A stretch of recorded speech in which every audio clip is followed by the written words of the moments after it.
नमस्कार दोस्तों, मैं हूं आयुर्वेदिक डॉक्टर मुकुल शर्मा और आज हम बात करेंगे घुटनों के दर्द के बारे में और कमर के दर्द के बारे में और HLA-B27 के रोगियों के बारे में। ठीक है, इसका मैं कुछ घरेलू आपको इलाज बताने की पूरी कोशिश करूंगा और साथ में आपको कुछ ऐसी मेडिसिन बताऊंगा जो कि आपको मार्केट में मिल जाएंगी और कुछ परहेज, ये सारी चीजें मैं बताने वाला हूं। तो प्लीज इस वीडियो को अंत तक देखिएगा।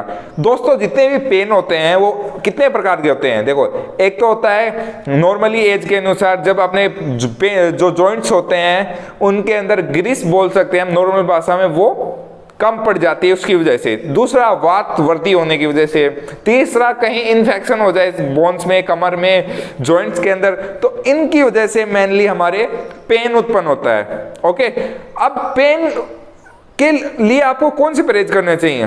हमेशा आयुर्वेद परहेज के ऊपर चलता है। बिना परहेज के कोई भी आयुर्वेदिक दवाएं काम नहीं करती हैं। ओके, तो चाहिए आपके बैक पेन हो, घुटने का पेन हो, जिनको अपन नी पेन भी कह सकते हैं, या HLA-B27 हो, तो उसमें सभी में आपको जो भी है ये परहेज करने ही पड़ेंगे जो मैं बता रहा हूँ। सबसे पहले आपको जो ये चने की दाल कह सकते हैं, इनसे दूर रहना पड़ेगा। मटर हो गई, आलू हो गया, ठीक है, जो चीजें अपने वात की वृद्धि करेंगे शरीर में, उनसे तो आपको दूर रहनी ही पड़ेगी। और साथ में HLA-B27 जैसे जो कि कहीं भी शरीर में किसी भी अंग में पेन हो सकता है, उनके लिए प्रोटीन से बचकर रहना होगा। ठीक है, और हमेशा याद रखिएगा, जितने भी मिर्च मसाले होते हैं, ज़्यादा सब्जी में हो चाहे मार्केट के प्रोडक्ट्स में हो, उनमें जितना मिर्च मसाला, जितना आप तीखा चीज़ें खाओगे, जितनी ज़्यादा तेलीय चीज़ें खाओगे, जितनी ज़्यादा आप खट्टी चीज़ें खाओगे, वो आपको उतना ही नुकसान करेगा।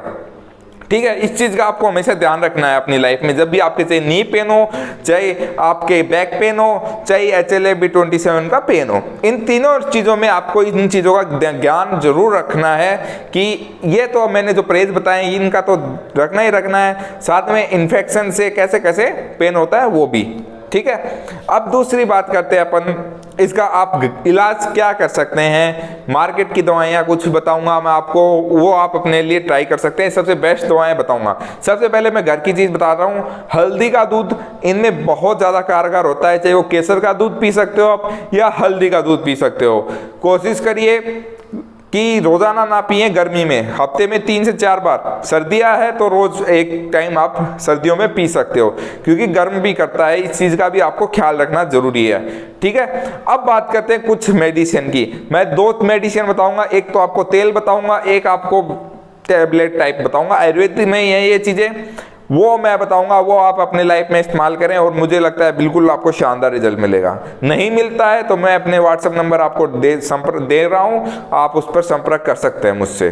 ठीक है, बात करते हैं सबसे पहले टैबलेट्स की। वात विध्वंसक रस नाम से टैबलेट आती है, आपको मैंने वीडियो में भी नाम लिख दिया है, आप देख सकते हैं और जाकर परचेज कर सकते हैं। साथ में एक आता है नारायण तेल, वो भी ले आइए। अब इसको लेने का तरीका क्या है? वात विध्वंसक रस कोशिश करिए खाना खाने के आधे से 1 घंटे बाद थोड़ा गुनगुना पानी होता है ना, गर्म सा, उससे सुबह शाम 2-2 टैबलेट आपको लेनी है।